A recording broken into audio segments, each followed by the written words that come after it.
Assalamualaikum brosis, apa kabar lu semua? Gua harap lu semua dalam keadaan sehat-sehat aja, dalam keadaan yang banyak rezekinya dan juga banyak kuotanya. Jadi biar bisa terus pantengin channel gue.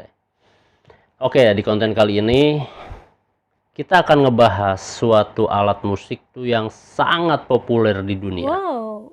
Mulai dari petikan lembutnya di kerajaan Spanyol sampai jeritan yang gila di Stadion Wembley. Ini dia sejarah perjalanan gitar. Lu ikutin aja.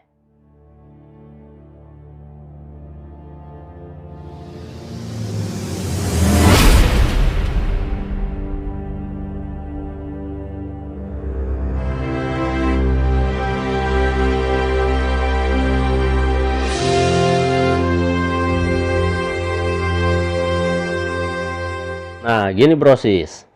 Kalau kita ngomongin gitar, nggak lengkap rasanya kalau kita nggak tarik asal-usul gitar itu dari mana. Jadi gitar pertama kali ditemuin itu di daerah Mesopotamia, suatu peradaban kuno yang ada di daerah sekarang tuh Asia Tengah ya, Mesopotamia. Nah itu nama alatnya itu tanbur.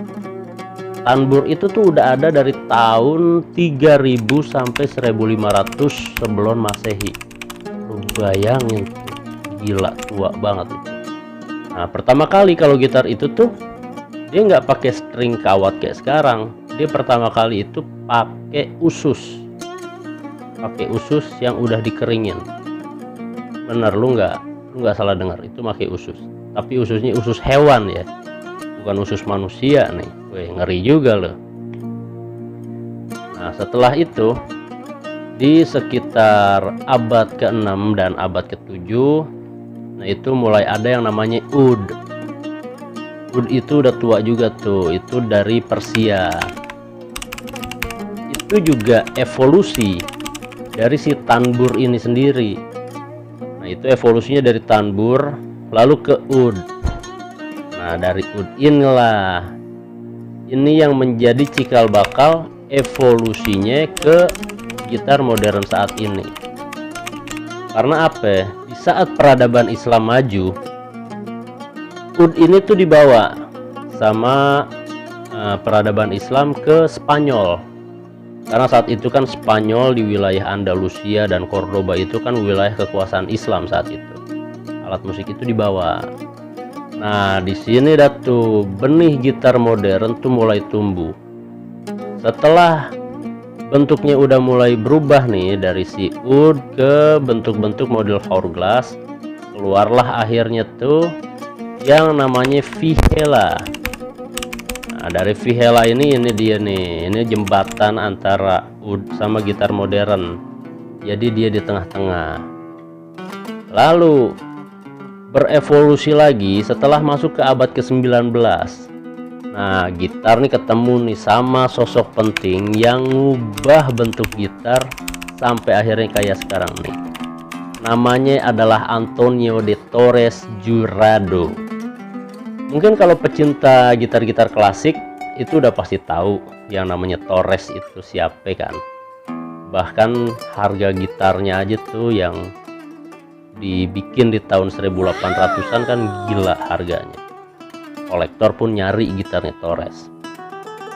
Nah, si Torres ini nih yang ngubah body gitarnya tuh yang dari bentuknya vihela yang ramping dibikin kayak gitar klasik, mirip-mirip kayak sekarang. Jadi bodinya tuh lebih lebar.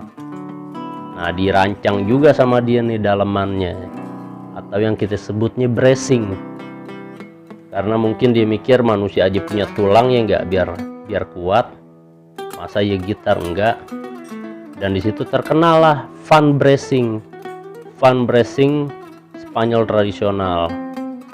Jadi dengan adanya bracing, yang pertama si gitar lebih kokoh dong, otomatis dia punya tulang. Ternyata dengan adanya bracing di dalam gitar, itu suara gitar pun jadi berubah. Suaranya jadi terdengar lebih lantang, lebih enak. Nah, mungkin kalau tanpa Torres ya, Kalau Torres nggak temuin fan bracing dan nggak ngebikin gitar jadi lebih gede kayak saat ini, ya mungkin gitar mentok di Vihela doang dah tuh. Nggak bakalan nemuin gitar-gitar yang kayak kita kenal sekarang ini nih. Sampai akhirnya terus berjalannya waktu, gitar pun berubah. Dari yang awalnya senar usus berubah ke senar nilon, dan akhirnya berubah ke senar steel. Nah, orang ini nih yang menjadi cikal bakal adanya gitar akustik. Bener, Martin & Co. Nah, Martin & Co sendiri itu sebenarnya nama orang yang nama aslinya itu Christian Friedrich Martin. Sebenarnya Martin ini dia orang Jerman. Dia belajar bikin gitar sama orang Austria, sama luthier Austria. Cuma karena Jerman saat itu punya peraturan, lu boleh ngejual gitar, cuma lu harus masuk ke guild. Guild itu kayak perkumpulan, kayak ormas lah kalau di sini, perkumpulan luthier. Nah, dari situ baru lu boleh bisa ngejual gitar, dan itu pun punya beberapa persyaratan gitu. Akhirnya Martin itu hijrah ke Amerika di tahun 1833. Dari Martin inilah kita tuh kenal yang namanya X-bracing. Dengan X-bracing konstruksi si gitar jadi lebih kuat, nggak gampang angkat bodinya, dan pantulan suara yang dihasilin di dalam ruangan sound hall itu juga makin lebih keluar. Nggak puas sampai situ doang Martin pun berinovasi lagi. Kayak yang kita tahu sekarang, gitar-gitar yang disebutnya gitar standar, ya kan, itu dengan body dreadnought. Martin ini yang jadi pelopor gitar dengan bentuk dreadnought yang akhirnya jadi standar di dunia gitar saat ini.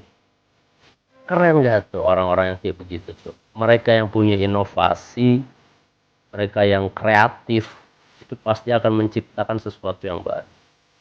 Lalu perjalanan gitar nggak cuma nyampe situ doang. Masuk ke abad 20, muncul kebutuhan baru. Jadi di saat itu, awal-awal abad ke-20 itu kan, itu musik jazz tuh lagi sedang naik daunnya. Dan ya model-model kayak big band tuh butuh gitar yang bisa nembus suara. Yang bisa nembus suara nggak kalah sama trompet sama drum.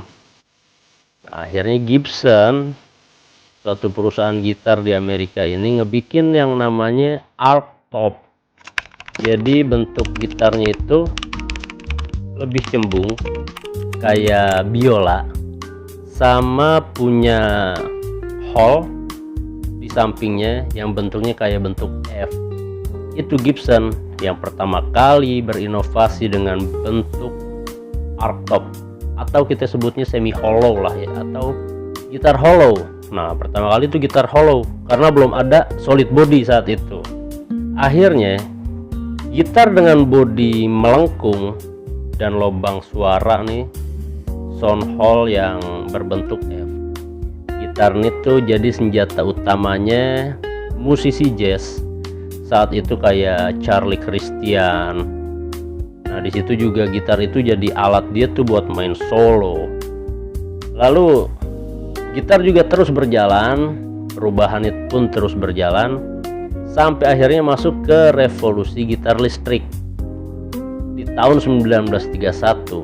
Ini revolusi besar nih keluar nih. Nah, ada dua orang yang ngebikin gitar menjadi gitar biasa ya, menjadi gitar listrik. Itu namanya adalah George Beekman dan Adolf Rickenbacker. Mereka lah orang pertama yang ngebikin gitar biasa dijadiin gitar elektrik. Nah, gitar itu tuh yang pertama kali itu disebutnya tuh dapat julukan The Frying Pan. Nah, di situ pertama kali tuh suara gitar tuh bisa digedein pakai volume.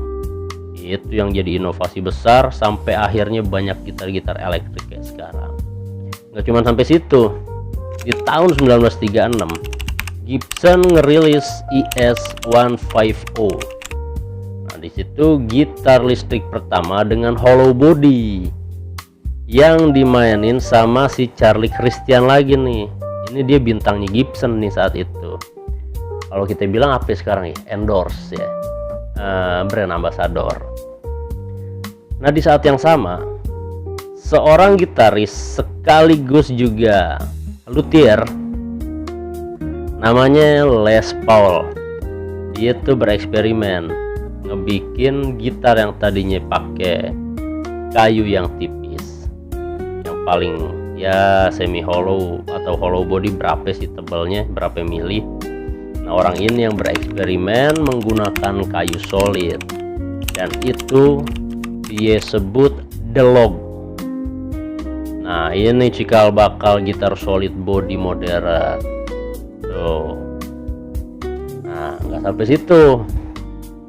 Nah, di awal tahun 1950-an dunia gitar tuh pecah jadi dua bagian antara Fender dan Gibson, karena Leo Fender selaku penemu dan pemilik Fender, dia tuh ngeluarin satu gitar terbarunya yang namanya Telecaster. Dan Telecaster inilah yang menjadi gitar solid pertama yang diproduksi massal buat dijual secara bebas. Kalau Les Paul kan yang DeLog itu kan dia cuma buat pemakaian pribadi. Beda lagi sama Leo Fender ini yang ngebikin buat produksi massal. Bentukannya kan kalau kita tahu kan ya Telecaster simple gitu ya, cuma pas saat itu menjadi salah satu terobosan juga karena bentuknya simple, suaranya lebih terang. Kita tahu sendirilah suaranya Telecaster itu kan crunchy, cocok banget buat musik-musik country, ngeblues, apalagi rock and roll kan, udah cocok banget dah kalau Telecaster. Nah, nggak lama kemudian Leo Fender ini kembali berinovasi. Dia tuh ngebikin suatu gitar yang punya 3 pickup, punya tremolo, sama bentuknya ergonomis. Nah, lu pasti tahu Stratocaster. Stratocaster ini akhirnya menjadi ikonik. Banyak gitaris-gitaris dunia yang pakai. Gibson ngelihat Fender berinovasi lagi nih, wah anjrit nih, gue bisa kalah nih kalau begini nih. Akhirnya si Gibson ini ngegandeng lah Les Paul. Dia kolaborasi sama Les Paul, hasilnya seperti yang kita tahu, keluarlah Gibson Les Paul. Itu di tahun 1952. Nah, sejak saat itu dah tuh Fender sama Gibson itu jadi dua raksasa gitar listrik, ya enggak? Ada Telecaster, Stratocaster, sama Les Paul. Nah, 3 bentuk ini yang menjadi pondasi awal gitar elektrik sampai sekarang. Nah, itu tadi nyampe tahun 1952. Lari lagi dah. Nah, ini kan perkembangan musik kan makin gila. Di tahun 60-an itu kan era-eranya musik rock meledak, ya kan. Nah, masuk di dekade 1960-an yang terkenal banget itu dengan nuansa rocker, ya enggak. Nah, di situ gitar itu bukan lagi cuman sekedar buat permainan doang, bukan sekedar buat musik doang, tapi jadi simbol kebebasan dan simbol perlawanan. Kayak The Beatles ngebikin suara gitar elektrik itu jadi manis. Lalu Jimi Hendrix yang ngebikin Stratocaster itu pokoknya ngerusak batasnya dah. Apalagi kayak di konsernya dia tuh yang di Woodstock itu kan ngelewatin batasnya dari si Stratocaster itu sendiri. Lalu ada lagi nama-nama kayak Eric Clapton, Jimmy Page, Santana, semua tuh nunjukin kalau gitar bukan cuman sekedar instrumen, tapi juga menjadi suatu suara generasi itu. Masuk ke tahun 1970-an, 1970, 1980, musik kan makin kenceng, ya enggak? Banyak kebutuhan-kebutuhan yang harus dikasih nih dari si produsen gitar. Dari mulai rock yang kencang banget sampai akhirnya menjadi heavy metal. Kayak gitaris Eddie Van Halen itu ngebikin teknik baru ya enggak, tapping, terus juga dive boom sama shredding. Nah, buat ngikutin kebutuhan itu, pabrikan model-model kayak Ibanez, terus ada lagi Jackson, lalu Kramer, ngenalin itu yang namanya Superstrat atau Superstrato. Necknya dibikin lebih tipis, terus juga pakai pick up hot sama tremolo yang lebih stabil. Masuk sampai ke tahun 1990-an, gitar akhirnya makin beragam. Band-band model kayak Korn, terus Meshuggah. Nah, itu ngebawa gitar yang lebih gila lagi. Ini ngebawa gitar 7 senar, 8 senar. Cuma meskipun di saat itu teknologi udah makin canggih ya kan. Di 9 tahun 90-an ke atas nih sampai 2000-an. Gitar akustik sama gitar klasik ya tetap ada pecintanya dan tetap menjadi ibaratnya dasar lu untuk bermain gitar. Ya mulai dari senar nilon ala gitar-gitar Torres sampai gitar-gitar dengan senar steel dengan body dreadnought ala Martin. Jadi menurut gue sejarah gitar ini bukan cuma sekedar sejarah alat musik. Ini adalah sejarah inovasi, ini adalah sejarah ekspresi, dan juga ini adalah sejarah jiwa manusia yang selalu mencari cara gitu loh buat tetap bersuara. Nah, itulah dia tadi perjalanan panjang gitar, alat musik yang paling populer di dunia. Silahkan komen-komen aja. Nah, kalau udah komen-komen kayak gitu, jangan lupa juga lu subscribe, lu like biar lu tetap bisa terus nongol di channel gue. Ya kalau emang ini bermanfaat, boleh share ke teman-teman lo. Jadi kita tetap terus berbagi. Apa yang kita udah tahu kita bagi ke orang lain, lu tahu lu bagi lagi ke teman-teman lo. Dah segitu aja dari gue. Wassalamualaikum. Thank you banget brosis.